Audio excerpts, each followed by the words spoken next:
دچم دهوک سروک وزیر کردستان مسرور بارزانی بشداری مراسم درچونا زانینگاه امریکیا کردستان ل دهوک بوی افجی دیوانین زندینه جواره دین پیشکش کرن سروک وزیر مسرور بارزانی دیپلوما درچونه دده خواندکارین کو درچونه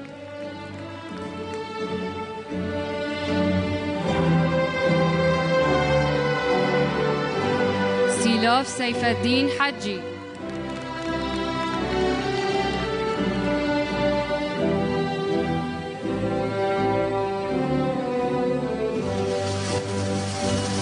عزیز سعدو الیاس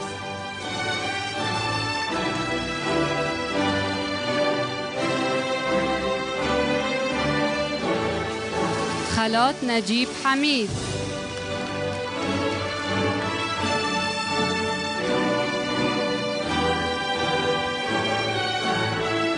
بالندی نبی اسماعیل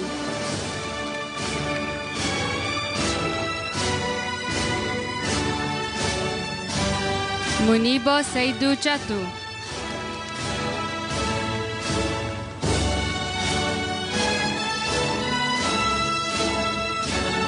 دانیار عادل حسن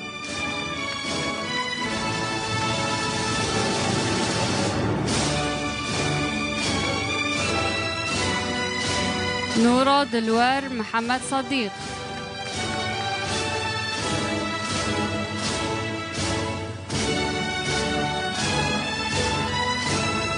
حاجي محمد علي عاشور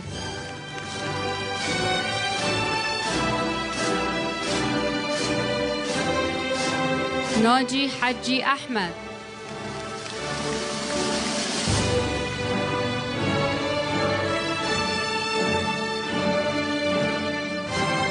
سوزدار حجي محمد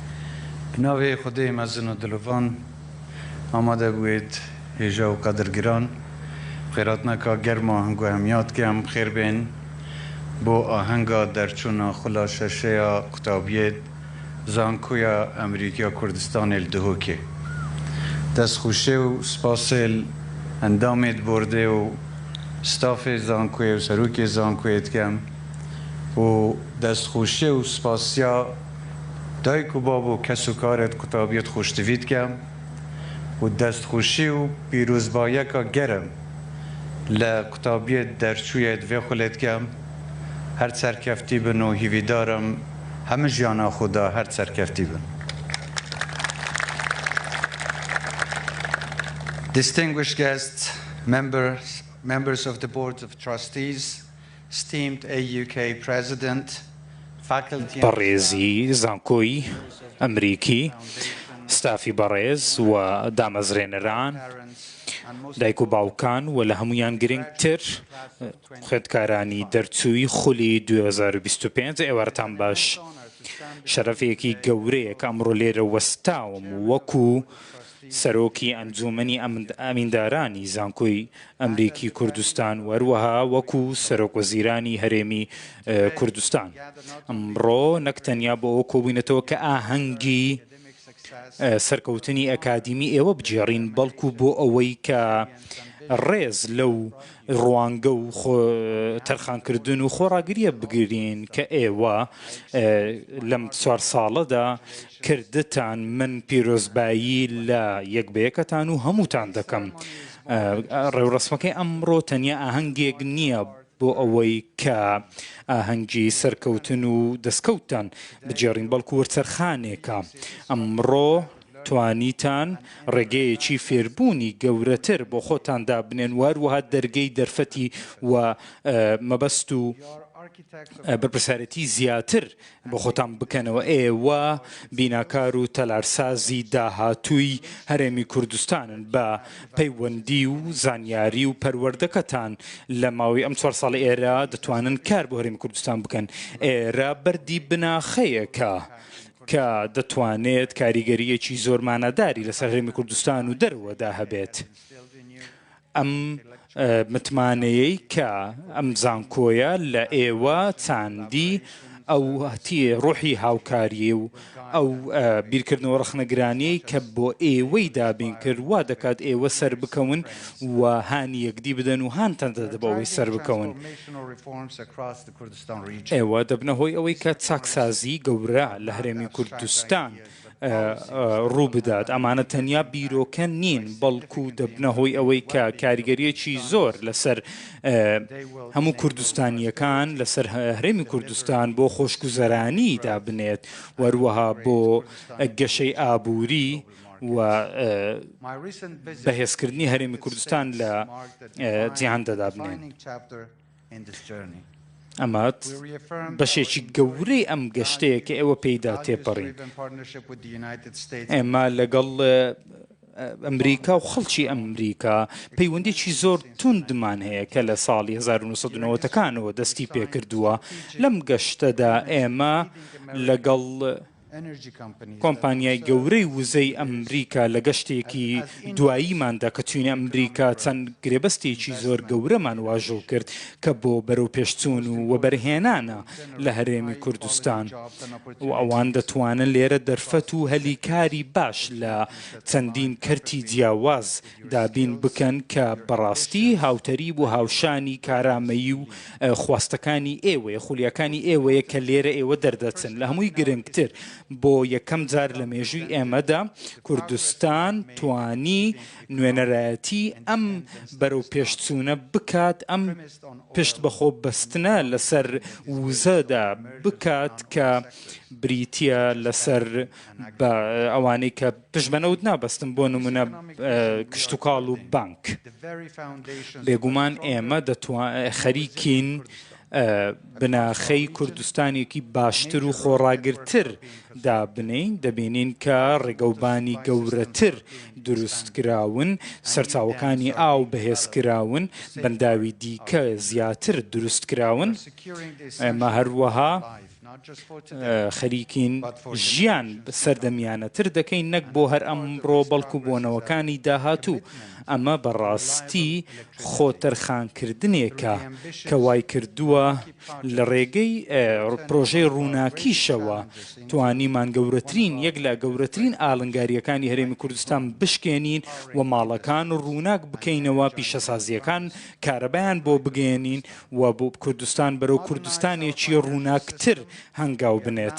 ئێمە لە ڕێگەی ئەم سیستەوە توانیمان دەستپێشخەری هەژماری مندا بنین کە لە ناوچەکەدا بۆ یەکەم جار بوو لە هەرێمەکەمان وا دەکات خەڵک بۆ خزمەتگوزاریە بانکیەکان ئاسانتر دەستیان بە خزمەتگوزاریەکان بگات و دەستپێشخەری باشتریان هەبێت و زیاتر و باشتر جوڵە بکەن.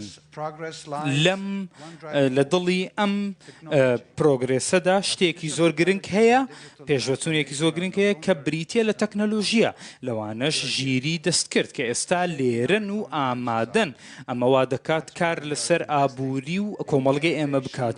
بۆیە ناوەندەکانی بەرەو پێشچوونی وەبەرهێنان وای کردووە کار لەسەر ئەم کەرتانە بکات. من هانتان دەدەم کار لەسەر ئەم بوارانە بکەن و ئاگاداری شۆڕشی ژیری دەستکرد بن، چونکە ئەمەوا دەکات کارێکی زۆر باش لە بۆ نمونە کەرتی چاودێری تەندروستی بکات و کۆمەڵگەکەمان بەرەو کۆمەڵگەیەکی تەندروستتر و باشتر ببات. ئێمە لێرە ڕوانگەمان وا بوو کە پرۆگرامێکی پەرستاری هەبێت، نەک تەنیا بۆ مەبەستی پەرستاری بەڵکو بۆ هەموو وڵاتەکە کار لەسەر سیستەمی تەندروستی بکات. ئەمە بەڕاستی خاڵێکی وەرچەرخانی زۆر مێژوویە. من لێرە پیرۆزبایی لەو دەرچوانەی بەشی پەرستاری دەکەم، ئەوانەی ئێرە کە زەماڵیان وەرگرت جگە لە دەستکەوتی ئەکادیمی دەستکەوتی گەورەتریان بەدەستێنە، چونکە ئەوانە دەبنە هۆی ئەوەی کە کوردستان بەرەو کوردستانێکی تەندروستتر و باشتر بڕوات. ئێمە لێرە ناوەستین بەڵکو بۆ پرۆگرامی دیکە هەنگاو دەنین، پرۆگرامی پەرستاری دیکە هەنگاو دەنین بۆ ئەوەی کە کارامەی باشتر دابین بکەین و یارمەتی هەموو کوردستان و عێراق بدەین. با ئەوە لەبیر نەکەین کە چەند بنەمایەک کە وای کردووە بۆ تەکنەلۆژیا و ئابووری هەبێت بریتە لە سیستەمی پەروەردە. سیستەمی پەروەردەمان بەردەوامە و ئێمەش هەوڵ دەدەین بۆ ئەوەی دڵنیا بین لەوەی کە سیستەمی پەروەردەمان بریتە لە سیستەمێکی پڕکواڵەتی میکانیزمێکی زۆر باش کە بتوانێت چاکسازی لە حکومڕانیدا بکات و بتوانێت ئامانجی وادا بنێت کە کار لەسەر دامەزراوەکان بکات و کاریگەری خۆی هەبێت. لە هەمان کاتدا ئێمە خاڵی لە پێشینێمان ئەوەیە کە قوتابیەکان و خوێندکارەکان دڵی فێربوون بن لە ڕێگەی پێوەرستانداردی نەتەوەییدا کارمان لەسەر قوتابخانە و ناوەندیەکان و خوێندنی باڵا کرد بۆ ئەوەی کە ئەکادیمیا سربەخۆ بن، خۆیان بەڕێوە ببن لە ڕووی کارژێڕی و لە ڕووی داراییەوە. ئەمە گۆڕانکاریەکی استراتیژی بوو کەوا دەکات داهێنان بخاتە نێو سیستەمی پەروەردەیەوە. ئامانجی ئێمە ئەوەیە کە زانیاری زیاتر هەبێت و خەڵک زاناتر بن و زانیاری زیاتر بەدەستبێنن. وەکو دەرچوانی زانکۆی ئەمریکی یەکێک لە زانکۆ زۆر باشەکانی هەرێمی کوردستان، ئێوە دەبنە بەگەڕخەری ئەم گۆڕانکاریە. من پێتان دەڵێم و داواتان لێ دەکەم کە پیشەگەرانە مامەڵە بکەن، بە بەرزترین ستاندارد و پێوەر کار بکەن و لە ڕەگ و ڕیشە و ئەسڵی خۆتان لەبیر مەکەن، تەنانەت دەگەر چوونە هەر وڵاتێک و هەر شوێنێکی ئەم جیهانە هەر شتێکتان پێبەخشرا بیدەنەوە، بە باشترین شێوە کار بکەن و ئەمەش دەبێتە هۆی ئەوەی کە کۆمەڵگەی ئێمە دروست بکاتەوە. با پێتان بڵێم کە سەرکەوتن بە مەبەستێکی زۆر وا دەست پێ دەکات کە دەبێت خواست و خواستێکی واتان هەبێت کە لەبیرتان بێت کوردستان وزەی ئێوە و سەرکردایەتی و بیرۆکەی ئێوەی پێویستە ئێستا لە هەموو کات زیاتر، وەکو نەوەکانی پێشمەرگەی پێشتر کە بوێرانە شەڕیان کرد و بەرگریان لەم خاکە کرد و هەموو ئەو کەسانی کە ڕوانگەی ویان هەبوو ئەم هەرێمەیان بەرەو پێش برد و دامەزراند و باشتریان کرد. هەموو ڕۆژێک ئێوەش دەبێت ئەم مەشخەڵە هەڵبگرن و بەرەو پێشەوە بڕۆن.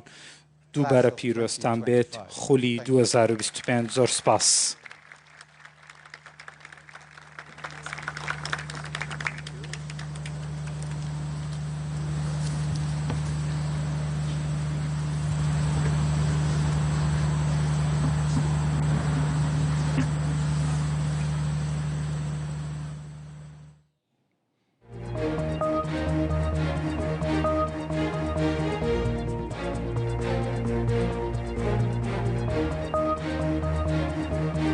بله سرک وزیر کردستان مسرور بارزانی بود مراسم درچون خوندکارین زانینگاه امریکا یعنی زانینگاه امریکی لکردستان یادو که آخفتنک پیشکش کرد و آخفتنک بالکش ببراستی مالا و آوا و تماشا کرد حتی ساعت 7 واره بمینند خوشید و بخاطری